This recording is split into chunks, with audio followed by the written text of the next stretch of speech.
Di tengah upaya pemerintah Provinsi Jawa Barat membangun jalan mulus, sebuah truk pengangkut air mineral terbalik karena tak kuat menanjak. Bukan hanya soal rem, tapi soal beban yang tak masuk akal. KDM menemukan truk tersebut mengangkut muatan hingga 13 ton, jauh melebihi kapasitas kelas jalan. Ironisnya, di tengah beban berat itu, sopir truk aki hanya dibayar murah, sekitar Rp150.000 per ritase yang menguras tenaga seharian. KDM melangkah masuk ke jantung produksi, publik selama ini terbuai iklan air yang jatuh dari mata air pegunungan. Namun, apa yang ditemukan? Ternyata bukan mata air permukaan, melainkan air yang disedot dari kedalaman tanah atau sumur bor.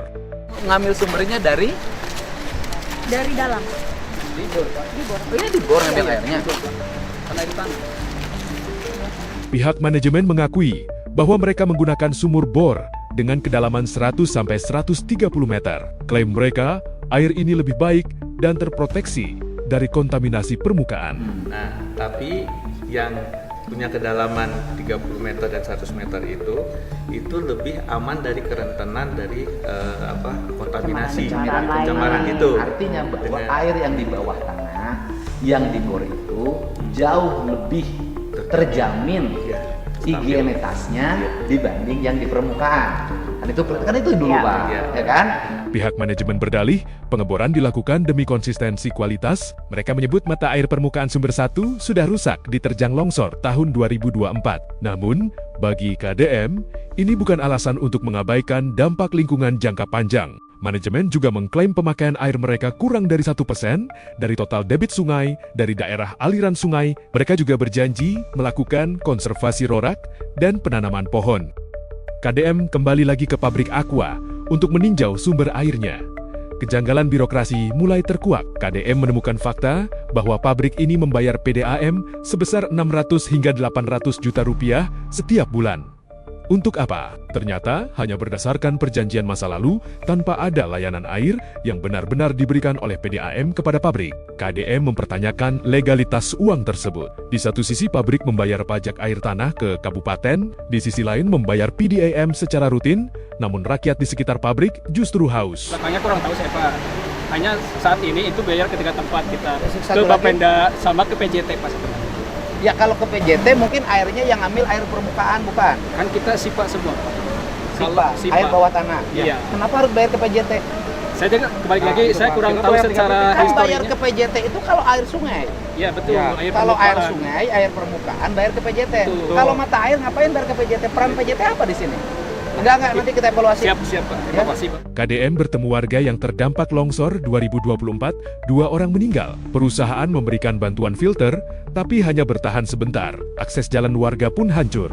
Ini adalah puncak dari segala ironi. Di bawah gunung yang airnya dikemas mahal, warga desa Pasanggerahan harus menangis karena setahun terakhir mereka terpaksa minum air sawah yang tercemar pestisida. Longsor merusak pipa mereka, dan bantuan tak kunjung tiba secara permanen.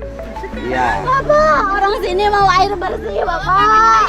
Pak, kita doain bersih, Pak. Nih, Pak. Pak, orang sini ngambilnya air dari sawah, Pak. Ini kan habis panen, jadi kalau udah mandi ini malah ini, Pak. Ini desa Pasanggerahan, Pak. Pasanggerahan. Tapi kan masih satu areal di sini.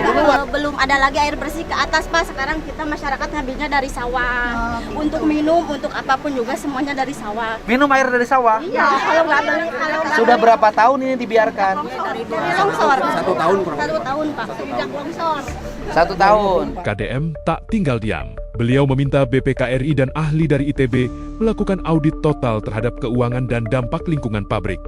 Hasilnya tegas, pembangunan harus berkeadilan. Jangan sampai air dari tanah kita menyegarkan orang di kota, tapi membuat rakyat di desanya sendiri menderita dahaga. Keputusan akhir yang diambil, truk transporter wajib diganti menjadi truk kecil 2 sumbu per Januari tahun 2026 untuk menyelamatkan jalan. Pemprov mencairkan Rp250 juta untuk membangun jaringan air bersih warga secara permanen. Area sawah pemicu longsor akan dibebaskan Pemprov untuk dijadikan hutan lindung. Perjalanan Sida kali ini tidak untuk mencari kesalahan sebuah korporasi, melainkan tentang menegakkan kembali martabat rakyat di tanah kelahirannya sendiri. Sungguh, sebuah ironi yang menyakitkan.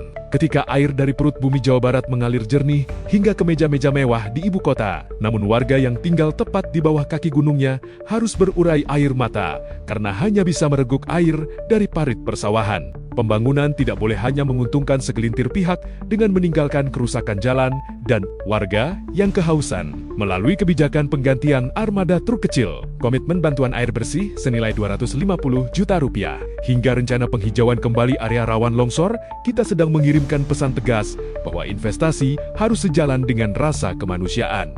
Sesuai amanat konstitusi kita, bumi, air, dan kekayaan alam yang terkandung di dalamnya harus digunakan sebesar-besarnya untuk kemakmuran rakyat. Karena pada akhirnya, keberhasilan sebuah daerah tidak diukur dari seberapa banyak truk yang keluar dari pabrik, melainkan dari seberapa sejahtera dan tercukupinya hak dasar rakyat di sekitarnya.